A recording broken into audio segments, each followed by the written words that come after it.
जय हिंद दोस्तों, मैं निखत परवीन और आपका स्वागत है हमारे यूट्यूब चैनल पर।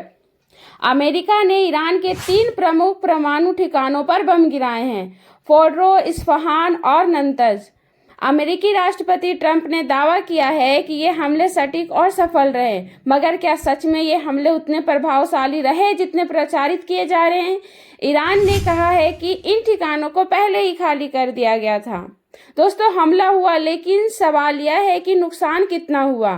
क्या ये सिर्फ एक प्रतीकात्मक हमला था या वास्तविक विनाश?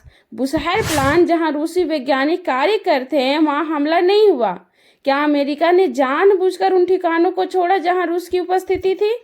दोस्तों, ट्रंप ने बिना कांग्रेस की मंजूरी के हमला किया, बिना किसी ठोस खुफिया रिपोर्ट के।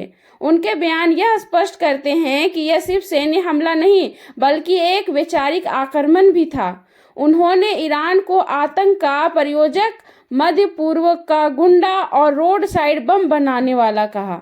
दोस्तों, नेतन्याहू ने ट्रंप को बधाई दी और कहा कि यह हमला इतिहास को बदल देगा। क्या यह अमेरिका की तरफ से इसराइल के दबाव में उठाया गया कदम है? क्या अमेरिका अब इसराइल फर्स्ट की नीति पर चल पड़ा है? दोस्तों, रूस और चीन ने इस हमले की आलोचना की है, लेकिन सवाल यह है कि क्या वे ईरान के लिए कुछ करेंगे या सिर्फ बयान जारी कर देंगे? अमेरिका जब यूक्रेन पर हमले के वक्त मैदान में नहीं उतरा, तो क्या अब रूस ईरान के लिए कुछ करेगा?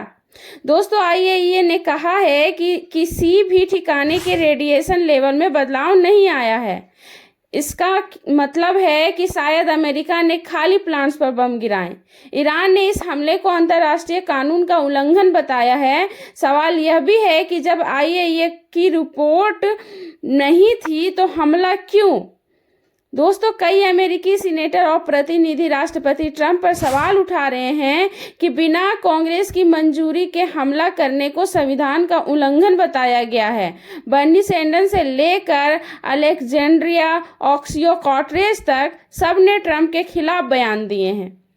अमेरिका में मीडिया सवाल कर रहा है कि क्या ट्रंप ने नेतन्याहू के इशारे पर अमेरिका को युद्ध में झोंक दिया? क्या अमेरिका अब इजराइल के राष्ट्रपति नेतन्याहू के अधीन काम कर रहा है? यह वही सवाल है जो भारत में पूछे जाए तो राष्ट्रीय द्रोह कहा जाता है। दोस्तों, ईरान ने चेताया है कि उसके सैन्य और राजनीतिक प्रतिशोध का अगला चरण अभी बाकी है। स्टेट ऑफ हॉर्मुज और रेड सी को बंद करने की धमकी दी जा रही है। क्या ये सिर्फ धमकी है या आने वाले दिनों की हकीकत?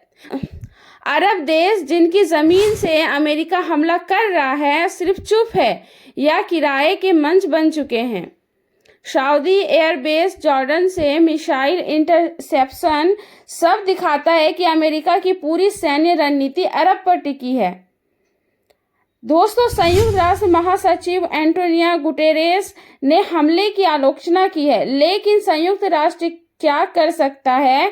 दुनिया देख रही है, जबकि शक्ति अंतर्राष्ट्रीय कानून को कुचल रही है। यह युद्ध सिर्फ अमेरिका ईरान नहीं, पूरे मध्य पूर्व की दिशा तय करेगा। दोस्तों, ट्रंप का यह कदम चुनावी रणनीति है या वैश्विक शक्ति प्रदर्शन? नेतन्याहू के लिए यह एक जीवन दान है तो ईरान के लिए अस्तित्व की लड़ाई, लेकिन इसके बीच पिसती है आम जनता, चाहे वह तेहरान में हो या तेल अवीव में। दोस्तों, युद्ध शुरू करना आसान होता है, खत्म करना बेहद मुश्किल। और जब दुनिया का सबसे ताकतवर देश सबसे ज्यादा हथियारों के साथ तर्क नहीं, सख्ती से बात करने लगे, तो समझ लीजिए इतिहास लिखा जा रहा है, लेकिन खून से। बहुत बहुत धन्यवाद। मिलती हूँ नए खबर के साथ। मैं निखत परवीन। जय हिंद, जय भारत।